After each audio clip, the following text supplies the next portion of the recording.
Hello student, welcome to my YouTube channel. Students, आप लोगों को यह जानकर काफ़ी ज़्यादा खुशी होगी कि मुझे मिल चुका है कक्षा 9वीं का वार्षिक परीक्षा 2024-25 का पेपर, वो भी विज्ञान का। ये विज्ञान का पेपर है जो आप लोगों का आज होने जा रहा है। आज है 17 फरवरी और 17 फरवरी को आज ये सुबह ही पेपर मुझे मिल चुका है। तो मैंने सोचा जितना भी टाइम आप लोगों के पास बचा है उतने टाइम में ये आप लोग इस पेपर पूरा समझ लें, ताकि आपको पता लग सके कि हम पे कितना बन रहा है, कितना नहीं बन रहा और किस प्रकार से आपके सही विकल्प रिक्त स्थान और सही जुड़ियाँ वगैरह कैसे आनी है, ठीक है? वो आपको ये भी पता लग सके कि हमारे जो क्वेश्चन आंसर हैं किस प्रकार से आएँगे, ठीक? तो इस प्रकार से आपकी एक रिवीजन के तौर पे आपकी एक तैयारी हो जाएगी, ठीक है? ये वीडियो में इसका 10 से 12 मिनट का बनेगा, ज़्यादा लंबा नहीं खींच रहा हूँ मैं इस वीडियो को। ओनली आपको मोस्ट इम्पोर्टेंट जो आपके सही विकल्प हैं, फर्स्ट में प्रेजेंट आपको ऑब्जेक्ट टाइप के क्वेश्चन बता दूँगा जल्दी-जल्दी, ताकि आप लोग जल्दी-जल्दी इसको कर सकें, ठीक है? क्योंकि आप लोगों के पास में टाइम नहीं बचा है। चलिए हम इसको जल्दी-जल्दी कर लेते हैं। तो आप लोग देख सकते हो इस प्रकार से आपका पेपर रहेगा, ठीक है? तो सब बता रहेंगे आप लोग सामने आप स्टूडेंट प्रेजेंट यानी कि सही विकल्प। चलिए हम लोग सही विकल्प से स्टार्ट करते हैं। तो ये रहे आप लोग सामने सही विकल्प आप लोग सामने कुछ प्रकार से दिए गए हैं, ठीक है? तो यहाँ पे पहले ही सही विकल्प से स्टार्ट करते हैं। पहला लिखा आप लोग सामने, निम्नलिखित में से किस परमाणु या न्यूट्रॉन नहीं पाया जाता है? तो ये आपके सामने 4 ऑप्शन रहेंगे, जिनमें से आपको सही आंसर पता है तो आप लोग बेहिचक कमेंट करें कि सर इसका आंसर ये है, ठीक है? पहले में लिखा कार्बन, दूसरी लिखा नाइट्रोजन, तीसरी में लिखा हाइड्रोजन और डी में लिखा हीलियम, ठीक है? तो ये दिए गए हैं। तो इनमें से आपका कौन सा सही आंसर है आप लोग बेहिचक कमेंट करें। तो यहाँ पे एक बच्चे ने कमेंट किया है सर इसका सी ऑप्शन है, बिल्कुल सही आंसर है, हाइड्रोजन है। जो हाइड्रोजन है उसमें न्यूट्रॉन नहीं पाया जाता, ठीक। अगला सामने दूसरा जिसमें लिखा है न्यूक्लियॉन कहलाते हैं। जो न्यूक्लियॉन होते हैं वो क्या कहलाते हैं? तो वो कहलाते हैं प्रोटॉन एवं न्यूट्रॉन। डी वाला ऑप्शन आपका सही हो जाएगा, जी कहलाते हैं। तीसरा लगा परमाणु की किसी कक्षा में इलेक्ट्रॉन की अधिकतम संख्या होती है, तो वो होती है आपकी 2, आप बोल सके 2/2, ये वाला हो जाएगा बी ऑप्शन, ठीक है। अगला क्वेश्चन है क्वेश्चन नंबर 14, जिसमें लगा परमाणु के नाभिक की खोज किसने की थी? तो सभी लोगों को पता है, very very most important question है, ये की थी रदरफोर्ड ने, ठीक। तो आपका सी ऑप्शन सही है। अगला क्वेश्चन है क्वेश्चन नंबर 5, जिसमें लगा है एक तत्व की परमाणु संख्या केंद्रक में स्थित किसकी संख्या के बराबर होती है? तो 5वां हो जाएगा आपके सामने ए ऑप्शन, जिसमें होगा प्रोटॉन, ठीक। अगला 6वां जिसमें लगा है सोडियम का सही इलेक्ट्रॉनिक विन्यास है। सोडियम होता है उसका सही इलेक्ट्रॉनिक विन्यास है 281, मतलब कि ये आपका सही हो जाएगा, डी ऑप्शन सही है। अगला क्वेश्चन है क्वेश्चन नंबर अगला, जिसमें लगा है बांध के जल में तो क्या होता है? तो अपना स्थित ऊर्जा होती है, यानी जे वाली ऊर्जा होती है। और अगला क्वेश्चन है क्वेश्चन लिखा है शक्ति का ऐसा ही मात्रक है। जो शक्ति होती है तो उसका ऐसा ही मात्रक क्या होता है? तो वो होता है आपका वाट, यानी कि बी ऑप्शन आपका सही है। अगला क्वेश्चन है क्वेश्चन नंबर रिक्त स्थान, जो आपके इंग्लिश मीडियम वालों के लिए दिए गए हैं। तो इंग्लिश मीडियम वाले व हिंदी मीडियम वाले सेम टू सेम रहता है, पर ओनली का भाषा चेंज रहती है, ठीक है। अगला क्वेश्चन है रिक्त स्थान पूर्ति करेंगे, तो रिक्त स्थान की पूर्ति करेंगे हम आप लोग सामने भरेंगे, फिल इन द ब्लैंक्स बोल सकते हैं जिसको। तो very very most important question है, सरल भी है।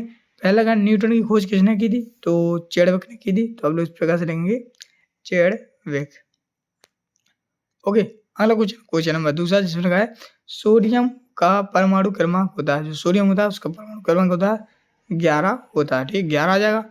तीसरा लगा है खालिस्तान को छोड़कर न्यूट्रॉन सभी परमाणु को नाभिक होता है, मतलब कि आपको लिखना है हाइड्रोजन को, इसमें लिखना वो हाइड्रोजन, ठीक है। हाइड्रोजन को छोड़ न्यूट्रॉन जो सभी परमाणु के नाभिक में होता है। फिर लगा चौथा लगा कोशिका में हरित लवक पाया जाता है। तो इसमें लगेगा आप लोग कोशिका में, तो लिखना आपको पादप कोशिका में, क्या लिखोगे? पादप कोशिका आ जाएगा यहाँ पर, पादप कोशिका में हरित लवक पाया जाता है। अगला क्वेश्चन है क्वेश्चन सभी जीवों की मूलभूत इकाई क्या है?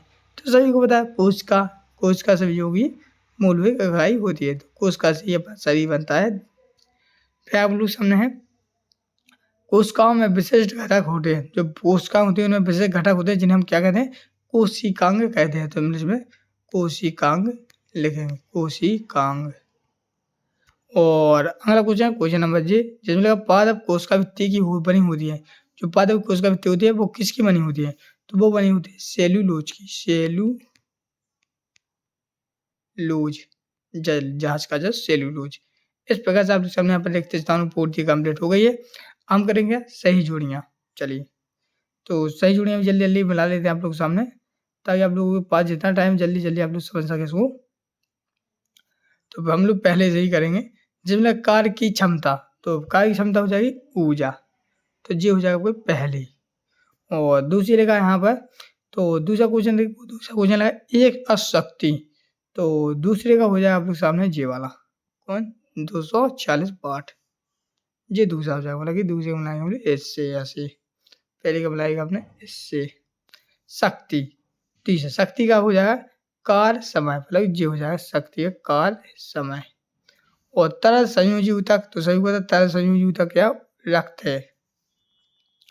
पांचवा लेखित पेशी, तो पांचवे का हो जाएगा लेखित पेशी में आ जाएगा अपने सामने इच्छिक पेशी, मतलब कि ए ऑप्शन। और लिखा जड़ों में से जल एवं लवणों का सम्मान, यानी छठवां, छठवें का हो जाएगा क्या जलायाम, क्या कहते हैं जलायाम। और दूरी मापन यंत्र, तो क्या कहलाता ओडोमीटर, दूरी या वह ओडोमीटर। और त्वरण का मात्रक होता है MS/2। तो ये आपके सामने यहाँ पे सही जुड़ी हैं, तो इस प्रकार से मैंने आपके सामने कंप्लीट करवा दी है। चलिए बढ़ते नेक्स्ट क्वेश्चन को। नेक्स्ट क्वेश्चन है एक शब्द एक वाक्य में उत्तर दीजिए। चलो एक शब्द एक वाक्य का उत्तर देखते हैं। तो पहला प्रश्न देखते हैं, पहला प्रश्न लगा तरल संयोजी ऊतक का उदाहरण दीजिए, तो इसका हो जाएगा रक्त एवं प्लाज्मा, ये हो जाएगा क्या उदाहरण। लगा तंत्र का ऊतक का नाम, तंत्र का ऊतक का नाम हो जाए जाइलम, जाइलम। तीसरा लिखा है जड़ों से जल एवं लवणों का संवहन किस ऊतक द्वारा किया जाता है, तो उसमें आ जाएगा सामने यहाँ पर, अरे सॉरी यहाँ पर दूसरा वाला था ना, ये गलत कर दिया, क्योंकि इसमें आपको न्यूरॉन लिखना था, न्यूरॉन, ठीक है न्यूरॉन लिखना बेटा, वो क्योंकि अपन लोग थोड़ा जो आपका जो तीसरे में इसमें आना जलायाम, ठीक है तीसरा है जाइलम, जाइलम, क्योंकि जी आपका शरीर मतलब कि मनुष्य का है और जी आपका पेड़ पौधों का है। चलिए अगला आपके सामने चौथा संवेग का मात्रक है, संवेग का मात्रक होता है किलोग्राम मीटर सेकंड, तो आप लोग इस प्रकार देखेंगे किलोग्राम मीटर सेकंड एस बना देंगे। क्या है तो स्टूडेंट सब बताओ आप लोग गूगल ओपन करना है, गूगल ओपन करते यहाँ पे आपको लिखना है स्टडी नोट्स पेज। जैसे आप लोग स्टडी नोट पेज लिखोगे तो आप लोग देख सकते हो यहाँ पर इस प्रकार से आपको लिखना है, जैसे कि आप सामने यहाँ पर जी आ गई, इस प्रकार से लिखना है। वो आपको इस वाले के इस प्रकार से लिखोगे तो आप लोग सामने सब बताओ इस प्रकार से आ जाएगा। यहाँ पे आपको क्लिक करना है, क्लिक करते ही नीचे चले जाना है, वो आपको दिखाएगा MP बोर्ड, ठीक है। तो MP बोर्ड जी लिखा है वो आप लोग देख सकते हो। यहाँ पे आपका सामाजिक विज्ञान पेपर हो चुका है, इस प्रकार से पूरे पेपर डाल चुके हैं। तो इस प्रकार से पेपर में क्लिक करोगे नीचे इनका आंसर मिल जाएगा, पूरा PDF डाउनलोड कर सकते हो। धन्यवाद। वेग में प्रति सेकंड होने वाली कमी को क्या कहते हैं, तो उसको हम कहते हैं मंदन, क्या कहते हैं मंदन, मंदन। पत्तियों से भोजन का संग्रह करने वाले ऊतक का नाम, तो ये हो जाए फ्लोएम, इसका लोग हम लोग फ्लोएम। हृदय की पेशियां किस प्रकार की पेशियां हैं, तो अनैच्छिक पेशियां हैं, अनैच्छिक, अनैच्छिक। तो स्टूडेंट इस प्रकार से आप लोग सामने एक शब्द का उत्तर हो गए। अब चलिए हम करेंगे क्या प्रश्नोत्तर। तो अगर प्रश्नोत्तर की बात करें तो सर्वप्रथम रहेंगे आप लोग सामने यहाँ पर जिसमें लिखा है निम्न तापमानों को कैल्शियम इकाई में परिवर्तित कीजिए, ये 2 नंबर में, और इसका अथवा में दिया गया है। तो आप लोग पता ही होगा कि प्रश्न में से या तो आप लोग अथवा वाला करेंगे या प्रश्न वाला करेंगे। चलिए इन सभी के आंसर भी देख लेते हैं, ठीक है। पहले प्रश्नों को देख लें 2 नंबर के प्रकार से। तो इन प्रश्नों के उत्तर के आंसर देखने से पहले मैं आप एक खुशखबरी दूँ, कक्षा 9 वाले जितने भी स्टूडेंट्स वीडियो के यहाँ तक देखिए बेटा, सभी लोग चैनल को सब्सक्राइब कर लें। सब्सक्राइब करने से ही फायदा होगा, जिस प्रकार से मैंने आपके सारे पेपर बताए, इस प्रकार से विज्ञान बताए, इस प्रकार से आपको जो नेक्स्ट पेपर है, लास्ट पेपर बताया है, उसका भी मैं एग्जाम्पल सोल्यूशन करवाऊंगा, ठीक है।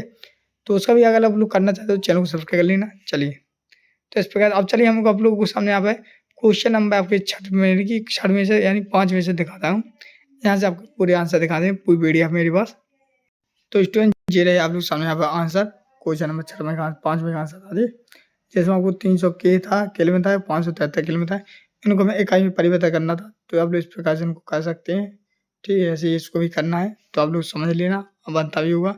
इसके सामने आप लोग सामने यहाँ पर जो पूछा गया था निम्न संख्या 6वां था, निम्नलिखित में से कौन कौन से परिवर्तन रासायनिक परिवर्तन हैं, तो एक तो पौधों की वृद्धि, लोहे में जंग लगना, लोहे की चूर्ण, तो ये क्या है, तो इन सबको आप लोग क्या लोहे मतलब कि ये आपके हो जाएंगे, लोहे में जंग लगना, ये क्या है रासायनिक परिवर्तन है। अब यहाँ पर था अपधातु किसे कहते हैं, अपधातु का नाम लिखना, तो ये वो धातु हो जाएंगे तो बता दीजिए मुझे रखना है। चलिए स्टूडेंट्स, इस प्रकार से आप लोग सामने यहाँ पे बताऊँगा तो बहुत ज़्यादा आपको बोरिंग भी लगेगी और समझ में भी नहीं आएगा। चलिए हम इस पीडीएफ को दे देते हैं। पीडीएफ डाउनलोड करने के लिए आपको कुछ नहीं करना, जैसे मैंने गूगल से डाउनलोड करके बताया वैसे भी कर सकते हैं और आप लोग चैनल को सब्सक्राइब कर लेना और टेलीग्राम में ग्रुप से भी डाउनलोड कर सकते हैं। मिलते हैं नेक्स्ट वीडियो, तब तक के लिए जय हिंद, जय भारत।